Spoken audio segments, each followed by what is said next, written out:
Happy morning friends ఈరోజు చక్కని స్టోరీతో మనం క్లాస్ స్టార్ట్ చేసుకుందాం. ఆ స్టోరీ చాలా సింపుల్గా చెప్తాను, చాలా మంచి స్టోరీ. అయితే ఒక అడవి గుండా ఒక రాజుగారు ప్రయాణిస్తూ ఉన్నారు. అంటే వేటకి వెళ్ళే సందర్భంలో అడవి గుండా ప్రయాణించేటప్పుడు అతనికి దాహం వేసి ఒక చోట ఆగారన్నమాట.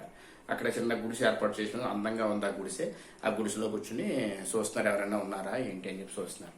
చూసేసరికి అక్కడ ఒక ఆయన ఏం చేశాడంటే భుజాలు కందిపోయి పాపం కావుడు మోసుకుంటూ వస్తున్నాడు. ఆ కావుడు ఏంటంటే కావుడి నిండా అటు ఇటు సంచుల నిండా బొగ్గులు ఉన్నాయన్నమాట. బొగ్గులు అంటే తెలుసు కదా మీకు, అడవుల్లో కట్టెలు కొట్టి పెద్ద గొయ్యి తీసి ఆ గొయ్యిలో కట్టెలు బాగా కాల్చి మళ్ళీ మూతేసేసి మార్నింగ్ వచ్చేసరికి ఆ బొగ్గుల కింద తయారైపోతాయి అన్నమాట. ఆ బొగ్గులు కాల్చుకుని సిటీలో అమ్ముకుంటూ ఉంటాడు ఆ వ్యక్తి. బాగా భుజాలు అయి కందిపోయి ఆ బొగ్గులు బస్తా మోసుకుంటూ వచ్చాడు. ఏంటి గుడిసి నీదేనంటే గుడిసి నాదే అండి రాజుగారు, నమస్కారం అలా ఎలా చెప్పి ఏంటి ఎలా బతుకుతున్నాను అంటే ఎలా నా పరిస్థితి ఇదండి, నేను బొగ్గులు కాల్చుకుని నా జీవనాన్ని కొనసాగించుకుంటూ ఉన్నాను అని చెప్పి చెప్తాడన్నమాట. అయ్యో పాప రాజుగారు చాలా జాలేసింది. అయ్యో ఇదేంటి ఎంత ఇదిగా ఉన్నా కూడా, ఎంత డెవలప్ అయినా కూడా ఈ వ్యక్తి లాగా ఉండిపోయాడు చెప్పని అంటే ఏం చేస్తాడంటే, నాయనా నాకు ఒక 100 ఎకరాలు నాకు గంధం చెట్లు, మంచి గంధం తోట ఉంది, అందులో 10 ఎకరాలు నువ్వు సాగు చేసుకో జాగ్రత్తగానే, ఈ 10 ఎకరాలు ఉపయోగించుకుని నీ జీవితాన్ని మార్చుకో అని చెప్పని 10 ఎకరాలు ఆయనకు రాసేసి అన్ని రకాల మర్యాదలు ఆయన నుంచి పొంది వెళ్ళిపోతారన్నమాట. వెళ్ళిపోయిన తర్వాత కొన్ని సంవత్సరాల తర్వాత మళ్ళీ అదే దారిలో రాజు వస్తూ ఉంటే ఇది పాత సంగతి గుర్తొస్తుంది. గుర్తురాగానే ఈ వ్యక్తి ఎక్కడ ఉన్నాడా అని చెప్పి చూస్తాడన్నమాట. చూస్తే ఆ వ్యక్తి వచ్చాడు. వచ్చి సేమ్ అలాగే ఉన్నాడు. అప్పుడు అలాగా ఉన్నాడు, ఇప్పుడు అలాగా భుజాలు అయి కందిపోయి చాలా విపరీతంగా చెమట పట్టి చాలా ఆయాసపడుతూ రొప్పుతూ కనిపించాడు. ఏంటన్నా ఆల్రెడీ నీకు 10 ఎకరాల గంధం తోట ఇచ్చాను కదా, ఏంటి నీ పరిస్థితి ఏం చెప్పి ఇచ్చారు సార్, బాగుంది, చాలా బాగుందండి. ఆ గంధం చెట్లన్నీ నరికేసి నేను బొగ్గులుగా మార్చుకుని నేను సిటీలో అమ్ముకున్నానండి. ఇప్పుడు గంధం తోట కూడా అయిపోయింది, మళ్ళీ అడవిలోకి వచ్చేసాను అని చెప్పి అంటాడు అనమాట. ఫ్రెండ్స్ ఒక్కసారి ఆలోచన చేయండి ఫ్రెండ్స్.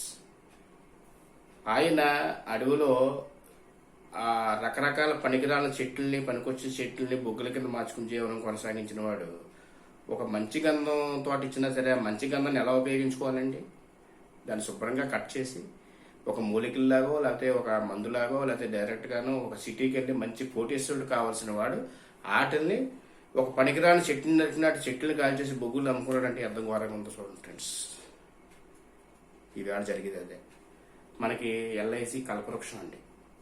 ఈ కల్పవృక్షాన్ని మనం సరిగా ఉపయోగించుకుంటలేదు. ఎంతసేపు నా టార్గెట్ 6 పాలసీలతో అవ్వాలి, లేదా 12 పాలసీలు అవ్వాలి, లేకపోతే 2 పాలసీలు అవ్వాలి, ఈ నెల 1 పాలసీ వేసేయాలి అనుకుంటున్నారు. కానీ మనకి ఏమన్నా హద్దులు ఏమైనా పెట్టిందండి ఎల్ఐసి? ఏ హద్దులు లేవు. మన నిరంతరాయంగా సీనియర్ జూనియర్ అన్న సంబంధం లేదు. 26 సంవత్సరాల సీనియారిటీ ఉంది. అప్పుడే వచ్చిన ఏజెంట్ ఉన్నాడు. ఒక పాలసీ చేస్తే ఆయనకి ఎంత వస్తుందో నాకు అంతే వస్తుంది. నాకు 26 సంవత్సరాల సర్వీస్ ఉంది కదా, నేను ఆ పాలసీ, ఆయన చేసిన పాలసీ నేను చేస్తే నాకు ఎక్కువ అంటే ఇవ్వరండి. అందరికీ ఒకేలా ఇస్తారు, అందరికీ ఒకటే న్యాయం. ఇంత కల్మషం లేని ఒక ఆనిముచ్చు లాంటి ఈ యొక్క వైట్ పేపర్ లాంటి ఎల్ఐసిని మనం ఎలా వినియోగించుకుంటున్నాం? ఒక గంధపు తోట మాదిరిగా గంధపు చెట్లు ఎలాగైతే మనం ఎన్కాష్ చేసుకోవాలో అలా చేసుకోవాల్సింది పోయి ఈ 2 పాలసీలు చేద్దామా, 5 పాలసీలు చేద్దామా, 12 పాలసీలు చేసి సంవత్సరాన్ని అంతా వృధాగా చేద్దాం అన్న టైప్లో ఆలోచిస్తున్నాం. ఫ్రెండ్స్ ఆ ఆలోచన వద్దు. నిరంతరాయంగా కష్టపడండి. ఎలా కష్టపడతారంటే, నిన్న మొన్నట్లో ఎలక్షన్స్ అయిపోయండి. ఒక ఎమ్మెల్యే నామినేషన్ వేస్తాడు. నామినేషన్ వేసిన దగ్గర నుంచి ఎమ్మెల్యే ఇంట్లో కూర్చుంటాడండి? ఎమ్మెల్యే కావాల్సిన వ్యక్తి ఇంట్లో కూర్చుంటాడా? నామినేషన్ వేసిన మరుక్షణం ఎప్పుడు తెల్లారుతుందా అనే ఉద్దేశంతో ఇమ్మీడియట్గా వెళ్ళిపోతాడు. ఎక్కడ కార్యకర్తలు కలాలి, ఎక్కడ ఓట్ బ్యాంక్ ఉంది, ఏ రకంగా మనం వాళ్ళని మొబిలైజ్ చేయాలి, మన ఆపోజిట్ పర్సన్ ఏ రకంగా ఇన్వాల్వ్ చేసుకోవాలని చెప్పి ఉద్దేశం నిరంతరం ఆలోచిస్తూ నామినేషన్ చేసిన దగ్గర నుంచి ఎలక్షన్ రిజల్ట్ వచ్చే వరకు కూడా నిరంతరాయంగా కష్టపడతాడు. ఫ్రెండ్స్ అదే నామినేషన్ ఈవేళ వేద్దాం. మనం ఈవేళ ఒక నామినేషన్ వేద్దాం. ఏమని వేద్దాం? నేను ఈవేళ బిఎం క్లబ్ మెంబర్ అవ్వాలి, లేదా డిఎం అవ్వాలి, జడ్ఎం అవ్వాలి, ఎండిఆర్టీ అవ్వాలి. క్లబ్ మెంబర్ గురించి ఇంకా వివరంగా మీకు చెప్తాను. అలా నామినేషన్ వేద్దాం. ఇవాళ నామినేషన్ వేసుకుని ఈ నెలలో ఒక 50 పాలసీస్ చేద్దాం, హాఫ్ సెంచరీ కొడదాం, లేదా క్వార్టర్ సెంచరీ 25 పాలసీస్ చేద్దాం, లేదా సెంచురియన్ 100 పాలసీస్ చేద్దాం అనే మీరు ఒక నామినేషన్ వేయండి ఫ్రెండ్స్. నామినేషన్ వేస్తే యద్భావం తద్భావతి అన్నారు. మనం అనుకుంటే సాధ్యంగా మనకి ఏది లేదు. నామినేషన్ ఇవాళ వేసి మీరు ప్రయాణించండి. అంటే మీరు రాసుకోండి ఒక చోట, మీరు ముఖం కనిపించే చోట నేను నామినేషన్ వేసాను, ఇవాళ 50 పాలసీ చేద్దారని నామినేషన్ వేసాను. ఆ రకంగా మీరు ఫీల్డ్లోకి వెళ్ళండి. ఎందుకు అవ్వదండి? డెఫినెట్గా అవుతుంది. యద్భావం తద్భవతి. ఒక ఇద్దరు స్టూడెంట్స్ ఉన్నారు.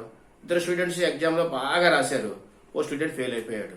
ఫెయిల్ అయిపోయిన వెంటనే ఇమీడియట్గా స్టూడెంట్ ఫాదర్ వెళ్ళి ఆ మాస్టర్ మీద పెద్ద నోరు వేసుకుని, మా అబ్బాయి ఎందుకు పాస్ అయిపోయాడంటే ఆ మాస్టర్ చెప్పారంట, బాబు ఒక స్టూడెంట్ వచ్చి సంవత్సరం అంతా కష్టపడ్డాడు, ఇంకో స్టూడెంట్ మీ అబ్బాయి వచ్చి రేపొద్దున ఎగ్జామ్ అంటే ఇవాళ నైట్ నుంచి కష్టపడ్డాడు, కష్టపడితే ఎలా అవుతుంది?